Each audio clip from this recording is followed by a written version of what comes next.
Guys, we just spent the last 20 minutes talking about the quarterback room for the Cleveland Browns. Let's talk about the running back room for the Cleveland Browns. We know Quinshon Judkins is going to be the bell cow back for the Browns, assuming he is healthy next season. Behind him, you have Dylan Sampson and Rocket Sanders, two guys who, just like Quinshon Judkins, made their NFL debuts in 2025. Amani Marshall is technically listed as the fourth-string running back on the depth chart, an undrafted free agent.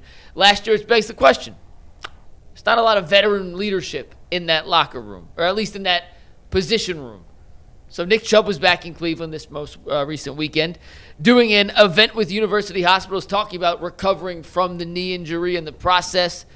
And he did a little Q&A, and someone asked him, hey, Nick, could you see yourself ever playing for the Cleveland Browns again? And Nick Chubb, in typical Nick Chubb fashion, answered the question like this, quote, you never know what can happen. That's not a no, though.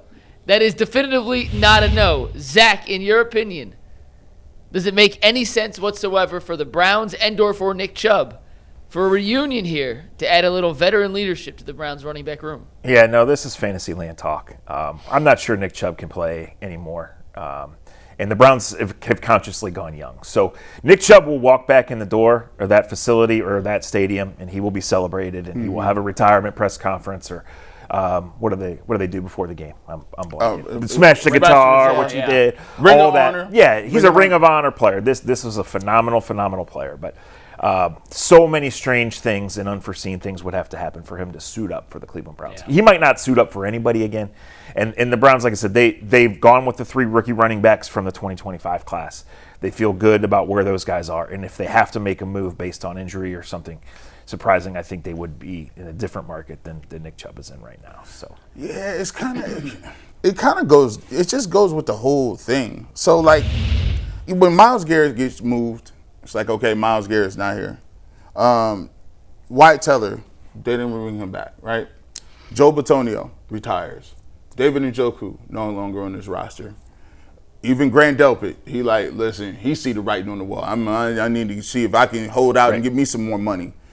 Denzel Ward has to come out and say, hey, listen, I'm from here, though. Don't get it twisted. I still got my softball charity. I'm in Cleveland. Let me go ahead and write this one out.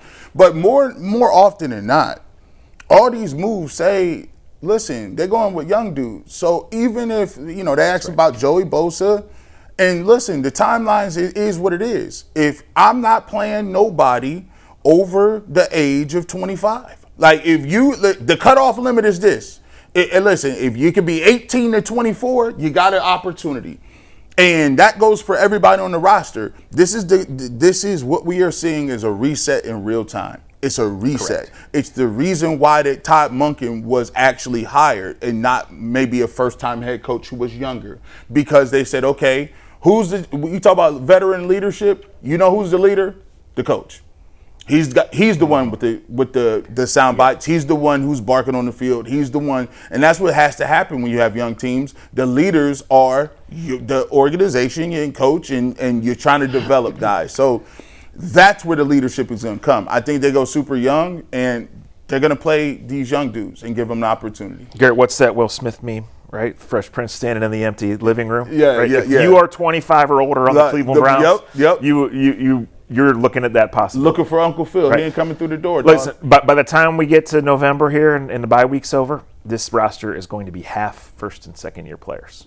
And and that's the blueprint of how you make could be over 35 to 40 players, 25 or younger. And maybe 30 or upwards, 23 or younger, because they draft young intentionally. Yeah, they do. Yeah, so I know they do. Look, when they got Rocket Sanders last year off of waivers, they were in a jam because Judkins had not yet reported to camp. But they said, like, we like this guy. We wanted him. We couldn't get him. Why couldn't they get him last year? Because they had drafted 2 rookie running backs. They brought him in. He scored the first running touchdown of the year. He's in the plans. Like, if it doesn't work out, there are veteran third down backs they can get. There's going to be movement if they need. So, but they wanted to develop Rocket Sanders. Dylan Sampson was the youngest player in the entire National Football League last year. He has value as a third down back, as a special teams guy, as a change of pace back if it goes well with Quinshon. They're all in on Quinshon.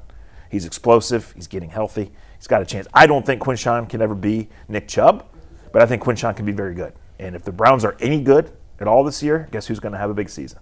Quinshon Judkins. Yeah, absolutely. Yeah, it's just not in the cards. I know fans would love to see it.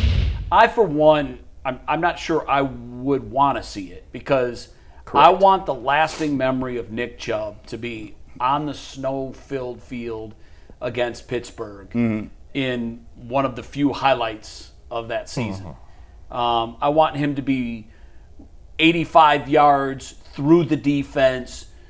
I want to remember that guy. And so often when players stay at the party too long, if guys remember Willie Mays and what he looked like in his last go-round. Now that's a dramatic example, but I say all that to say this: I'm not sure that Nick Chubb is done. I think there will be a team that takes a shot at Nick Chubb. Having gone through the ACL 3 times, I know you've gone through it. The one thing that I always stress on people: yes, you're back after 10 to 12 months, but you're not back. No. You are a shell of yourself. And can we put his card up from last year again? I know it's on the same one with his career.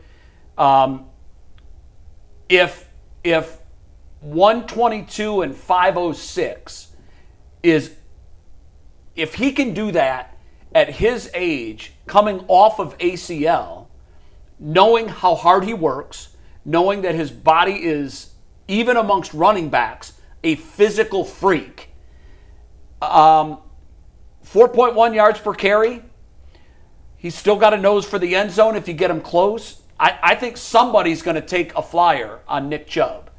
I just don't think it's going to be here. Look, in Cleveland Browns history, Nick Chubb ranks 1, 2, or 3 in almost every major rushing category. And think about who that includes. Yeah, well, the other ones are Leroy Kelly. That's and, the Nick and Jim Chubb Brown. that played for the Browns. And that's the one I want to remember. That's by the who way. will be remembered. Yeah, yes, I want to it's not remember going to that. come back. But he was awesome. But his drop off in yards per carry from his career, and who averages 5 yards a carry for their career? Very few. He averaged 4.1 last year, and I'm going to give him the benefit of the doubt and say he did it on a leg and a half. Yeah. Because you do not feel like you're running on your leg. Nope.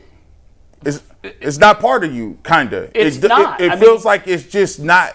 It's like almost the nerves. Like you feel it, but you don't. It's not part. And I think the position you need it most at is running back. You're putting your foot in the dirt. You're cutting.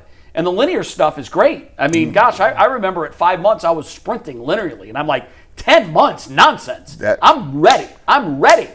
No, you're not. You think you're ready. Then you start doing some slides and some lateral stuff, and you're like, oh, yeah, I'm not ready. Go over I'm there and plant and come back this way. That's a different story. One time for me. And that's what a running back needs, especially when you rely on that acceleration after putting that left leg in the dirt. How much do you have the other way? I really sincerely hope, because I do think that he wants to play, and I think there might be another year. My hope for him is that he ends up going to a contender, and he's a rotational back who can come in and spell the starter and be a decent backup somewhere and go out on a better note than he did in Houston last year. I just felt it. But he did have some moments last year. He had some runs where I'm like, okay, something's still in there. Yeah. We'll see. Nick, we love you one way or another, and you will be back, and you will be in that For ring, sure. and I can't wait to see you smash that guitar.